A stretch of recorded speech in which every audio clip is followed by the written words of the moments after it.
JDS నేత మాజీ MP రేవణ్ణను Karnataka court దోషిగా తేల్చింది. అత్యాచారం కేసులో రేపు రేవణ్ణ కర్ణాటక కోర్టు శిక్ష ఖరారు చేయనుంది. పూర్తి డీటెయిల్స్ మా ఢిల్లీ బ్యూరో చీఫ్ కృష్ణ అందిస్తారు.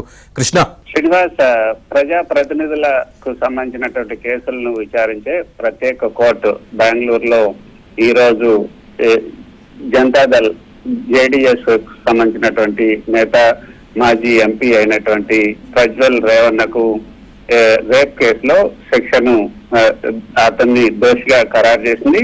అయితే రేపు దీనికి సంబంధించినటువంటి శిక్షను ఖరారు చేసే అవకాశం ఉంది.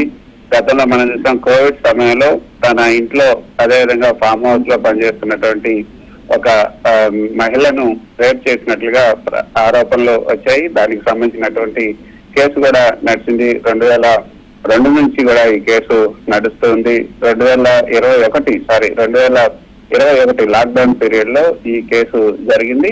ఒకసారి ఫామ్ హౌస్ లో గన్నికాడ ఫామ్ హౌస్, అస్సాంలో ఉన్నటువంటి గన్నికాడ ఫామ్ హౌస్ లో 48 సంవత్సరాల మహిళను రేవణ్ణ అత్యాచారం చేశారు. అదేవిధంగా రెండోసారి తన ఫామ్ హౌస్ లో బసాన్నగూడి, బెంగళూరులో ఉన్నటువంటి బసాన్నగూడిలో ఉన్నటువంటి ఫామ్ హౌస్ లో కూడా ఆమెను రేప్ చేశారు అన్నదానిపైనే ఈ యొక్క కేసు నమోదైంది. దానికి సంబంధించి ఏదైతే తన మొబైల్ ఫోన్ లో